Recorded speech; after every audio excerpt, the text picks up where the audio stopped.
சின்ன வயசில் ஒரு 10-12 வயசு இருக்கும். அப்போல்லாம் இங்கே இந்த மலைக்கு வரும். 255 படி. அதில் கீழேருந்து மேலே அப்படியே நடந்து போய்ட்டு நண்பர்கள்லாம் போவோம். போட்டி போட்டு கொண்டு நடந்து போவோம். மேலே எவ்வளோ சீக்கிரம் நடக்க முடியும் உண்டு. மொத்தம் 255 படி இருக்குது.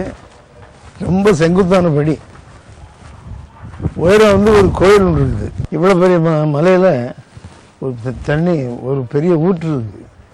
அந்த ஊற்றில் எப்பவும் தண்ணி வந்துக்கிட்டே இருக்கும். இப்போவும் வருது. அதில் அந்த இடத்துலாம் போய் தண்ணி சாப்பிட்டுட்டு அப்புறம் அங்கேருந்து பட்டங்கள் விடுறது, இந்த மாதிரி பல விளையாட்டுகள் பண்ணி அங்கேருந்து பார்த்தா அந்த ஊர்கள் எல்லாம் ஃபுல்லாக கம்ப்ளீட்டாக தெரியும். ஒரு நாளைக்கு 2 தடவை 3 தடவை மேலே ஏறி மலையெல்லாம் சுற்றி மலையிலேருந்து எல்லா இடமும் பார்க்கும்போது அது பிறந்த ஊர் அழகுபுரத்தையும் பார்க்க முடியும்.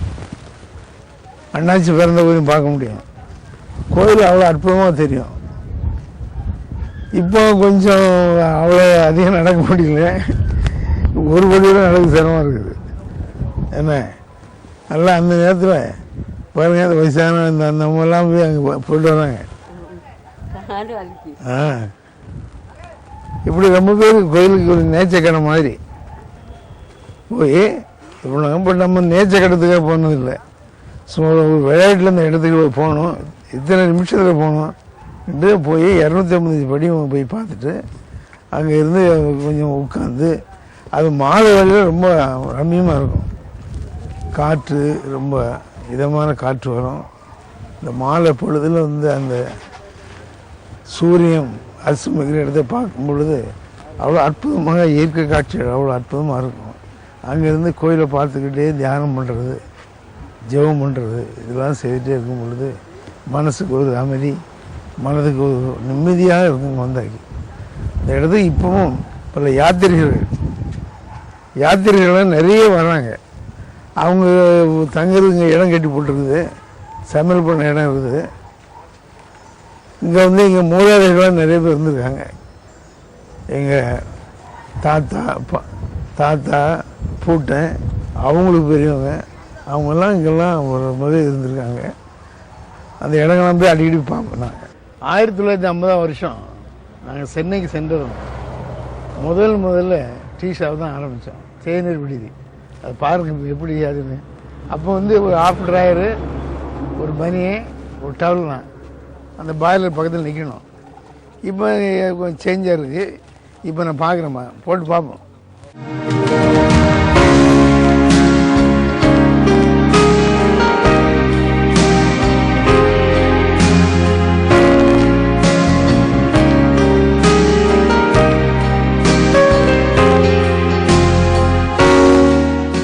இதான் இப்போ டீ இப்படி போடுறேன்.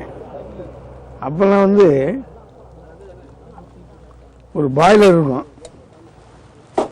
பாய்லரு அது பக்கத்தில் பால் வாங்க.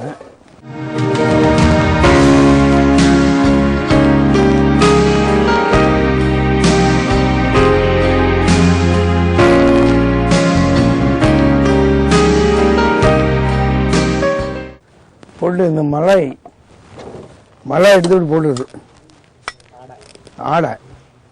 அதை எடுத்து அதில் வந்து கொடுக்கும்போது அவங்க ரொம்ப ஹாப்பியாக சாப்பிடுவாங்க. அந்த ஞாபகம் வருது.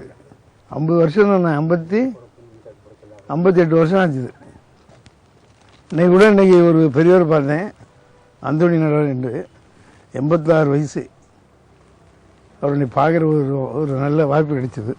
அந்த காலத்தில் நாங்கள் சென்னைக்கு சென்றதும் முதலில் ஆரம்பித்தது இந்த வியாபாரம் தான். ஆனால் இந்த வியாபாரத்திலிருந்து தான் எங்களுக்கு எல்லாமே செய்ய முடியும். காரணம், அதிகம் வசதி இல்லாதவங்க ஆரம்பிக்கிறது நம்ம சின்ன தேநீர் கடை, மளிகை கடை, விறகு கடை. இதுக்கு வந்து படிப்பு அதிகம் தேவை கிடையாது. படிப்பு அதிகம் இல்லாத காரணத்தினால ஒன்று. சென்னை சென்றதும் அருமைகள் அருமை தந்தையார் ஒரு மலேசியா நாட்டில் வந்தார்கள். வந்ததும் நீ படிக்க போனால் ஏதாவது தொழில் செய்யிட்டு தொழில் கற்றுக் கொடுத்தாங்க. அது முதலாக டீ. நான் டீ போடுவேன், எங்கள் அண்ணாச்சி வந்து எல்லாம் வடைகள் இதெல்லாம் சப்ளை பண்ணுவாங்க. வடை அப்படி எடுத்துகிட்டு போய் ஒவ்வொரு கஸ்டமரும் கொடுப்பாங்க. அப்புறம் எங்கள் அம்மா அக்காவும் வந்து இதெல்லாம் செய்வாங்க. ஆக குடும்பமாகவே சேர்ந்து நாங்கள் தொழில் ஆரம்பித்தோம். டீ கடையில் இருந்து அது இன்று அப்படியே வளர்ந்து வந்து இன்னும் ஒன்றாகவே இணைந்து எல்லாம் செயல்பட்டு வருகின்றோம். இறைவனுக்கு நன்றி.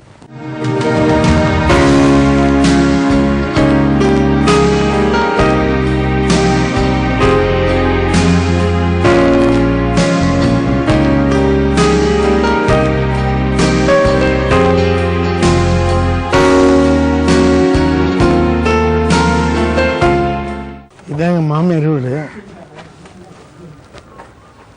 என் மூத்த மகளும் லதா பிறந்த இடமும் இந்த இடம் தான். அந்த வீட்டுக்குள்ள போகிறோம். திருமணமானது இந்த சூசைப்பேர் கோவில் 12/9/57 கல்யாணம் ஆச்சுது. இந்த இடத்துல ஃபாதர் சேசர்தனுங்கிற ஒரு சாமியார் திருமணம் நடத்தி வச்சார். இப்போ நல்லா அருமையாக அற்புதமாக பண்ணி வச்சுருக்காங்க. தேவாலயம் பனகுடிங்கிறது இந்த பக்கத்து ஊர் வந்து ஒரு முக்கியமான ஊர். பனகுடி தாலுகா ஆஃபீஸ் இருக்குது, பெரிய போலீஸ் ஸ்டேஷன் இருக்குது, இன்னும் கல்லூரி இருக்குது, பள்ளிக்கூடங்கள் எல்லாமே இந்த ஊரில் இருக்குது.